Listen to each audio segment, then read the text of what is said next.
بسم الله الرحمن الرحیم. نن زمونږ د الفقه الميسر 72 نمبر درس دی. د تیمم باز شروع شو. تیمم د دې نه مخکې درس کې د تیمم یعنی لغوي تعریف او اصطلاحي تعریف وکړو. نن به انشاءالله د تیمم د فرض کېدو وجوهات په بیانو انشاءالله چې دا څه وجې نه یا د دې د فرضیت د قرآن او د حدیث نه ثبوت په انشاءالله یعنی دا به انشاءالله نن وایو. دلیل مشروعیته الکتاب والسنه. دلیل ته وایي. مشروعیت مطلب دا د فرضیت. دلیل فرضیته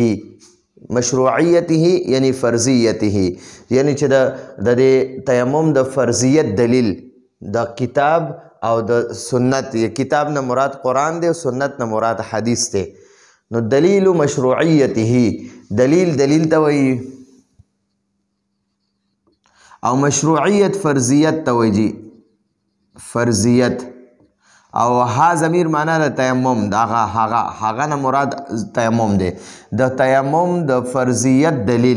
دلیل مضاف دی، مشروعیت مضاف الیه د دې دلیل دپاره مضاف الیه دی او بیا د ها ضمیر دپاره دوباره مضاف دی او د ها ضمیر مضاف الیه دی. نو اول به د مضاف الیه معنی وکړو، بیا به د مضاف الیه معنی وکړو، بیا به د مضاف معنی کوو. نو اول به د دې به موږ داسې معنی کوو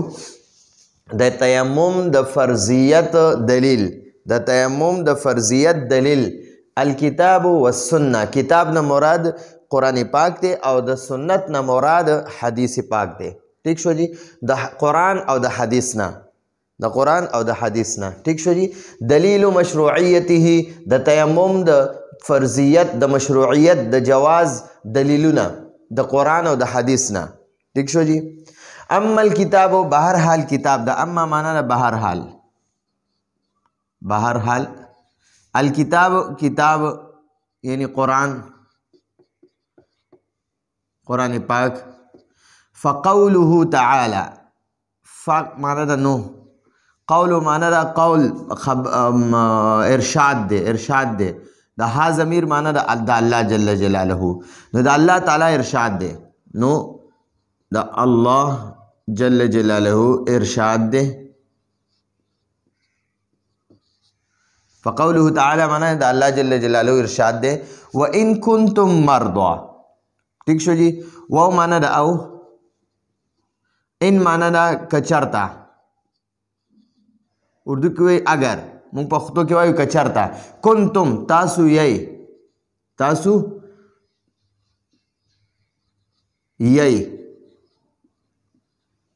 یی مرضى بیمار که تاسو بیمار یی. او معنی د یا، علا معنی د باندې او سفر ته وایي. وَإِن كُنتُم مَرْضَى او که چېرته تاسو بیمار یی او علا سفرین یا په سفر یی یعنی چېرته لرې په سفر تللی یی. او معنی د یا، جاء معنی د راشي. احد یو کس منکم تاسو نه. د من معنی د نه او کوم معنی د تاسو. نو د دې ټول معنی به وکړو تاسو نه. من معنی د نه. غایط او دسماتی ته وایي. غټ او دسماتی ته دغه ته یعنی د او دسماتی یعنی مطلب دا دی چې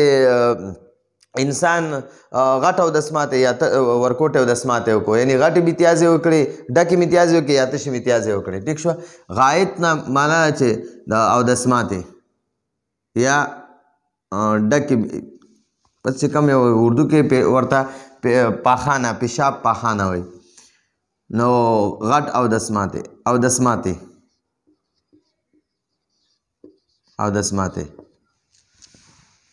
اصل کې دا غایط کندې ته وایي. کندې ته د غایط لفظي معنا د کنده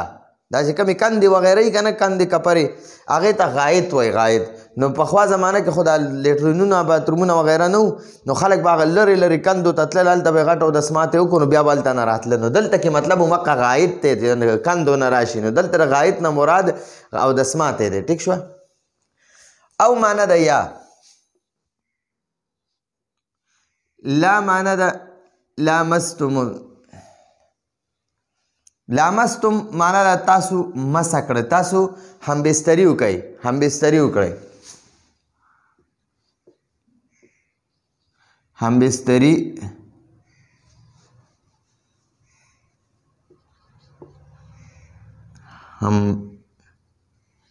همبستري وکړه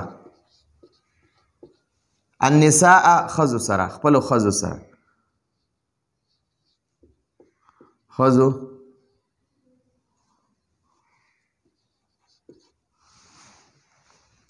خجی وای کنم و ان کنتم مردا کچر تاسو بیماری او علی سفرین یا په سفر او جاء یا راشی احد منکم ستاسو نه یو کس من الغایط او دسماتینا او لامستم النساء یا تاسو خپل خزو سره هم بستری وکي فلم تجدوا ماء فلم معنی ده نو فا معنی ده نو لم معنی ده نه تجدوا معنی ده تاسو مومئ یعنی تاسو ته میلاو شي د نو لم تجدو تاسو ته میلاو نشي تاسو ته میلاو نشي تاسو ته میلاو نشي تاسو ته میلاو شي خدا لم معنا میزان لو کړه تاسو ته میلاو نشي فلم تجدو نو تاسو ته میلاو نشي ما ان اوبه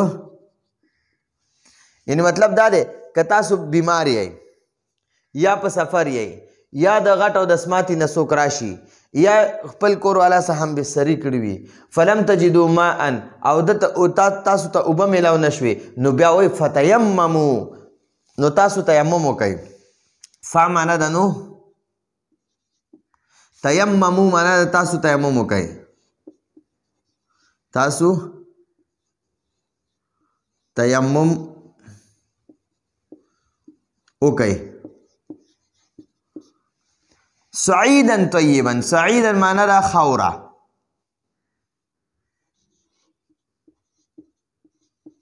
او طیبا معنی دا پاکا تاسو په پاکا خورا تیمم وکئ وای که تاسو بیماری یا په سفر او یا چې ډېر چېرته د اودسماتي نه راشئ یا کور والا صاحب بستري وکئ او فلم تجدو ماء او تاسو ته اوبه میلاو نشي اوبه نشته دی شته دی نه خوا او شا علاقو کې لرې لرې پورې نشته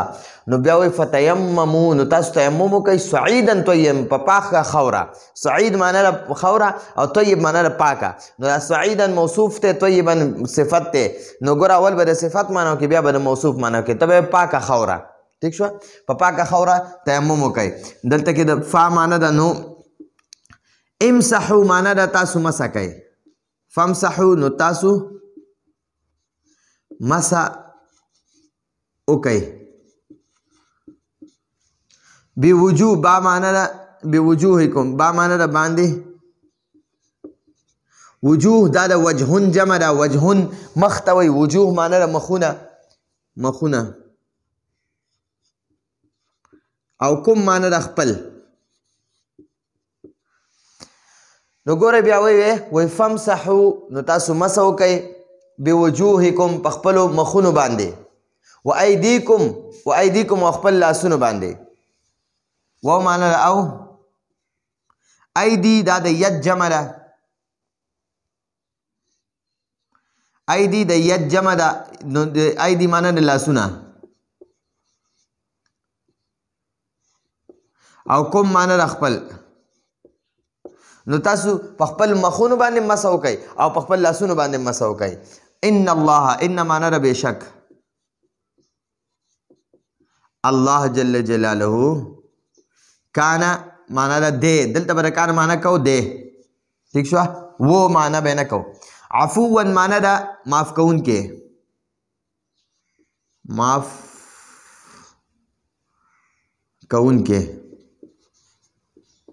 او غفورا معنی دا بخون کې بخشش کوونکی بخونکی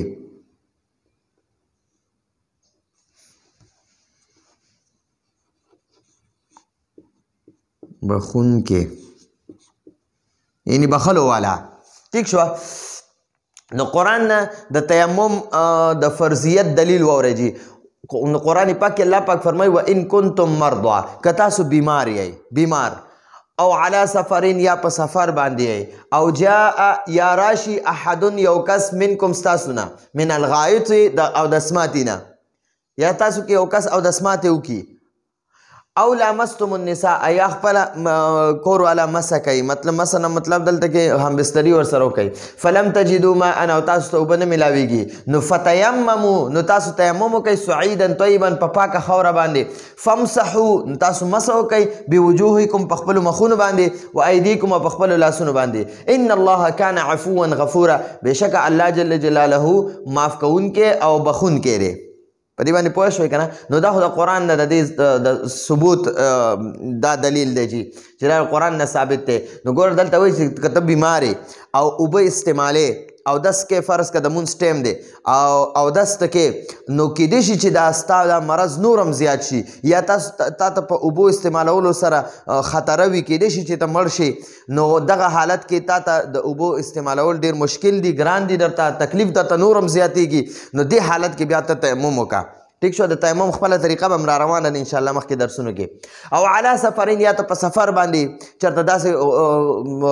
غرونو علاقه کې په سفر باندې روانې چې هلته د اوبو درک نه لګي او په تا باندې د مونځ ټیم راغی بس ته فورا تیمم وکړه او مونځ وکړه او جاء احد منکم من الغایط یا تاسو کې یو کس اودس وکړو او خوا او شا کې علاقو کې نږدې اوبه نشته او تا ته د مونځ ټیم دی نو ته خو بې اودسه مونځ نشي کولی نو ته هغه وخت تیمم وکړه مونځ وکړه او لامستم النساء دا خو د اودس دپاره و اوس دې خو د غسل لپاره انسان باندې غسل واجب شوی دی په دې کې به څه کوي او لامستم النساء یا تاسو کې یو کس خپل کور والا سره هم بستري وکړه یو کس خپلې ښځې سره هم بستري وکړه نو په ده باندې غسل اوس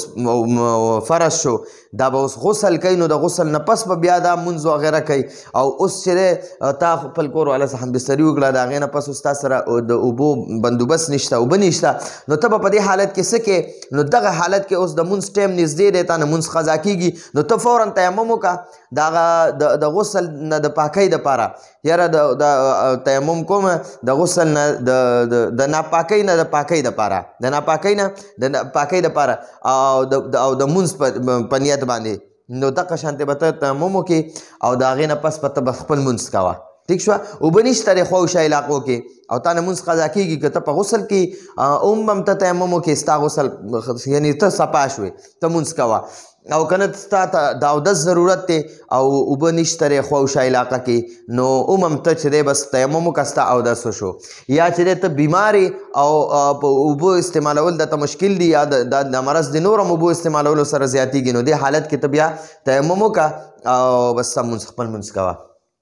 نو دا ته وایي فلم تجدوا ماء او تاسو ته اوبه نه میلاویږي نو فتیممو تاسو تیمم وکړئ صعیدا طیبا په پاکه خاوره باندې فامسحو نو اوس درته تیمم چل ښایي چې تیمم به څنګه کې نو فامسحو بوجوهکم وایدیکم تاسو مسح وکئ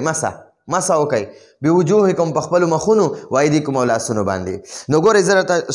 مختصر غونته کې د دې تیمم طریقه ښیم تیمم چې کله کې بس دا لاسونه به داسې اونغاښتې ټیک شوه او یو ځل به په خاوره باندې دا لاس داسې ووخې داسې دې ووخه بس دا دوه ګوتې نه دي دا دوه ګوتې دا به بیلې بیلې کې او دا درې ګوتې به یو ځای کې داسې او د کوم ځای نه چې تندی شروع کېږي که نه د مخ شروع کېږي که نه د هغه ځای نه به واخلي دا زما دا چشمې په سترګو دي نو ځکه زه دغه داسې مخ پاسې دا لاس کلک نشم راښکلی نو بیا به ته داسې مکمل داسې دا لاسونه راکاږي مکمل او دا کچۍ ګوتې چې دي که نه کچۍ ګوتې دا به په دې پوزه کې داسې لږ غونته ورکړي ښه دې پوزې په دې سرو کې او داسې به راکاږي او دا چې کوم د شهادت ګوتې دي که نه دا په دې سترګو باندې داسې راکاږي او بس داسې به راکاږي ستا ته د مخ مسه وشوه دا د یو ضرب به داسې ووخې دې ته ضرب وایي ځمکه باندې چې کله لاسونه داسې ووخې دې ته ضرب وایي نو یو ضرب صرف د مخ مسې دپاره دی او دویم ضرب د دواړو لاسونو دپاره دی دوه ضربونه یې ښه نو دویم ضرب چې داسې ووخې ټیک شوه یو ضرب خو د مخ دپاره ووایي دویم ضرب به داسې ووخې نو بیا به دا ګس لاس نه دی ګس لاس د دې دریو ګوتو باندې به د ښي لاس دا درې ګوتې کېدې ټیک شوه او داسې به دا لاس راکاږې داسې بل دلته به تې دا لاس داسې تاو کې دا لاس به تې داسې تاو کې داسې او دا کوم ځای پورې سنګل د دغه ځای پورې به راولي او بیا به لاس داسې تاو کې او اوس په دا چې کومه د شهادت ګوته وه دا به پې داسې راولي نو په دې باندې به اوس دا دوه ګوتې هم داسې راولي دا چې کومې دې پرېښې وي په دې دې هم راوسته بیا به دوباره په دې ښي لاس کې دا ګس لاس داسې کېدې او داسې به بوځې او دې ځای کې به دا لاس داسې تاو کې داسې ټیک شوه داسې به تاو کې سیده به راولي دا سنګلې به هم ورسره داسې دې نه به هم واوړي او بیا به دا لاس داسې تاو کې دا چې کم لاس دغه دی دا به داسې تاو کې تاو دی که اوس به داسې راځې نو چې دا کم دوه ګوتې دې پرېښې وي هغې باندې به داسې روځي بس او داسې چل به وکړې ستا تیمم مکمل شو بس ته خپل لمونځ کوه که ته په غسل کې وي بس همدا د تیمم طریقه ده ته په غسل نه پاک شوې خو به شرط پکې دا دی چې نږدې علاقو کې فلم تجدو ماء تاسو ته اوبه نه میلاویږي الا ټیک شوه او کنتم مرضى یا ته مریض او علی سفرین یا په سفر باندې نو دا شرطونه پکې دي ګورئ یو شرط پکې دا دی چې مریض دویم شرط دا دی که مریض نه او روغ یا خو په سفر یې او داسې ځای کې د باندې د مونځ ټایم راغی چې هلته کې اوبه نشته دریم شرط دا دی چې یاره ته ستا اودس مات شو ته اودس ماتې نه راغلې غټ اودس ماتې دې وکړو نو بیا او نږدې نږدې سره اوبه نشته څلورم دا دی چې ته همبستري وکړه خپل کور والا سره او بیا وایي چې فلم تجدو ماء نو بیا تا ته اوبه نه میلاویږي نو دلته راته بیا وایي چې فتیمموا صعیدا طیبا بیا ته په پاکه خاوره سره تیمم وکړه فامسحوا اوس درته تیمم طریقه ښایي فامسحوا ته مسح وکړه بوجوهکم په خپل مخ یو مسح به چې مخ وکړي او و ایدیکم او دویمه مسح به چې دا د لاسونو کې بس دا دوه دغه دي نو د مخ دپاره ځان له یو ضرب دی بس به داسې مخ باندې تیمم وکړي ټیک شوه د مخ مسح به وکړي او دویم ضرب به ووخي نو د دواړو لاسونو دپاره دا دویم ضرب دی یو ضرب صرف د مخ دپاره دی او دویم ضرب د دواړو لاسونو دپاره دی خپې وینځل او د سر مسح کول او دا شیونه پکې نشته ها صرف د مخ مسح او د دواړو لاسونو مسح دلته قرآن نه ثابت دی فامسحوا بوجوهکم په خپلو مخونو مسح وکړه و ایدیکم او د لاسونو مسح وکړه ان الله کان عفوا غفورا بېشکه الله جل جلاله معاف کوونکی او بخونکی دی ټیک شوه دا خو د قرآن نص د تیمم د فرضیت دلیلو اوس د حدیث نه د تیمم د فرضیت دلیل واوره جي دلته کې حدیث کې فرمایي وایي واما السنت او به هر حال سنت او معنا ده واو معنا ده او اما معنا ده به هر حال سنت نه مراد حدیث به هر حال حدیث فقوله فمعنا ده نو قول معنا ده ارشاد ده د نبی صلی الله علیه وسلم د نبی صلی الله علیه وسلم ارشاد دی قول هو د ها ضمیر چې رسول الله صلی الله علیه وسلم ته راجع دی نو دلته وی فقوله صلی الله علیه وسلم فقوله صلی الله علیه وسلم د رسول الله صلی الله علیه وسلم حدیث مبارک دی فضلنا دا فضلنا چې کنه دا مجهول صيغه ده فضلنا او د جمع تسنیه او جمع متکلم ده نو دلته جمع متکلم ده فضلنا مونږ له فضیلت را کړی شوی مونږ له فضیلت را کړی فضل او د فضل معنا د فضیلت او نه معنا د مونږ له فضیلت را کړی شوی مونږ له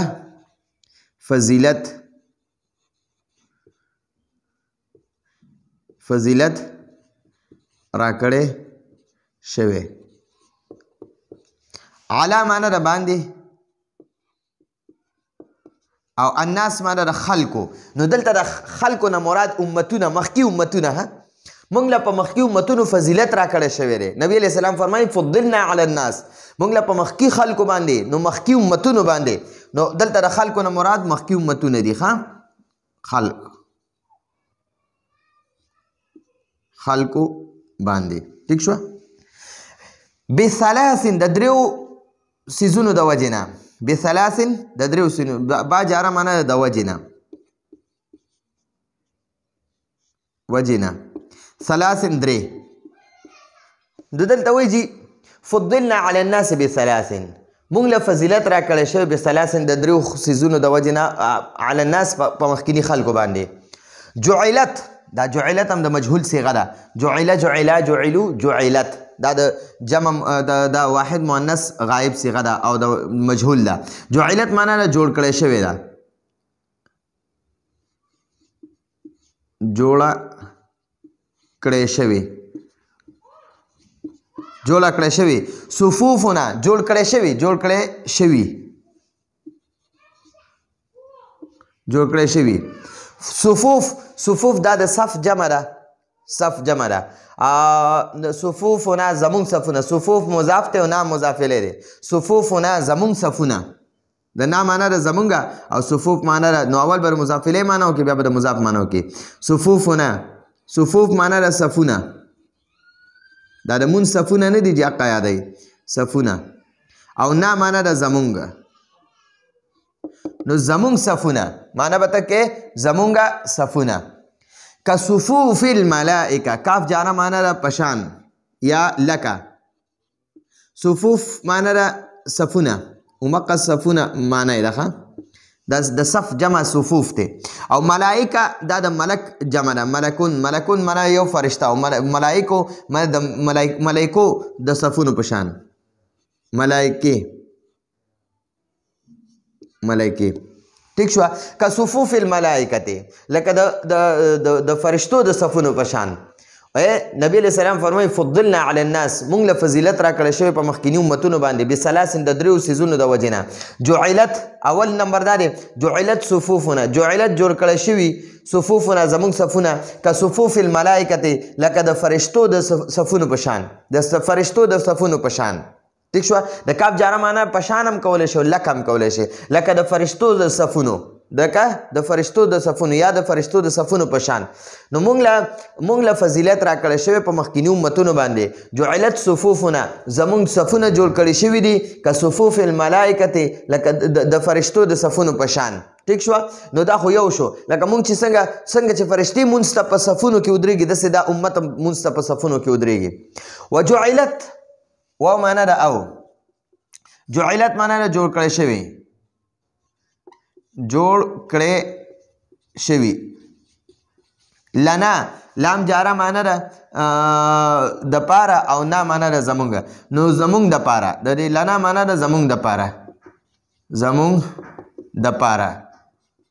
الارض زمکه کلها ټول پټوله کلو معنا ده ټول او ها معنا ده دغه یعنی دغه ځمکه ټوله ځمکه دغه ټوله او مسجد معنا ده د سجدې ځای یعنی په ځمکه باندې ته هر ځای کې بس ځان ته څادر واچوه او بس مونځ کوه ټیک شوه نو مسجد معنا د سجدې ځای یا مسجد موږ دپاره دا مسجد جوړ کړی شوې ده نو ګورئ درې خبرې باندې دی امت ته نبی علیہ السلام فرمایي فضیلت الله ورکړی دی فضلنا علی الناس بثلاث نبی علیہ السلام فرمایي مونږ له په مخکیني امتونو باندې په دریو خبرو په وجه باندې فضیلت راکړی شوی اول نمبر جعلت صفوفونه زمونږ صفونه جوړ کړي شوي که صفوف الملائکه لکه د فرشتو د صفونو په شان دا یو خبره شوه دویمه وجعلت لنا الارض كلها مسجدا او مونږ له ټوله ځمکه مسجد جوړ کړی شوی دی یعنی د سجدې ځای چې کوم ځای د باندې مونځ راشي بس په ځمکه باندې څادر خوروه مونځ کوه او درېیمه خبره دا ده و معنا ده او جعلت معنا ده جوړ کړی شوی جوړ کړی شوی تربت خاورې ته وایي خاوره ها د ها ضمیر د ځمکه یادوي ځکه د ځمکه چې دی دا مؤنث سماعي دی ها به د ځمکه یا هغه د ځمکې په ځای ضمیر استعمال شوی نو موږ به هغه وایو لنا معنا د زمونږه زمونږ دپاره زمونږ دپاره طهور معنا د پاکه اذا معنا د کله چې لم نجد الماء لم معنا د لم نجد مونږ نه مومو کله چې مونږ نه مومو یعنې مونږ ته نه میلاویږي مونږ ته نه میلاویږي ماء اوبه ٹھیک شو کله چې موږ ته اوبه نه میلاویږي نو زموږ دپاره ځمکه پاکه کړې شوې ده یعنې وجعلت تربتها لنا طهورا نو زموږ دپاره د دې ځمکې خاوره دا پاکه کړې شوې ده په دې باندې موږ تیمم کولی شو د تیمم دپاره موږ له الله دا پاکه کړې ده بس ته په خاوره باندې تیمم کوه او بس خپل مونځ کوه وغیره خپل تلاوت و عبادت وغیره پې کوه نو ګوره د دې دوو د حدیث نم ثابته شوه د تیمم فرضیت او د قرآن نم د تیمم فرضیت ثابت شو نو دلته د کتاب نه مراد قرآن دی او د سنت نه مراد حدیث دی نو دا زمونږ دپاره دلیلونه دي نبی علیه صلات وسلام دا حدیث او دا د قرآن آیات دا زمونږ دپاره دلایل دي چې الله پاک زمونږ دپاره د تیمم فرض کړی دی او دا زمونږ د نن ورځې درس و راتلونکي درس پر اجازه غواړو هذا هو المرام والله اعلم بحقیقة الکلام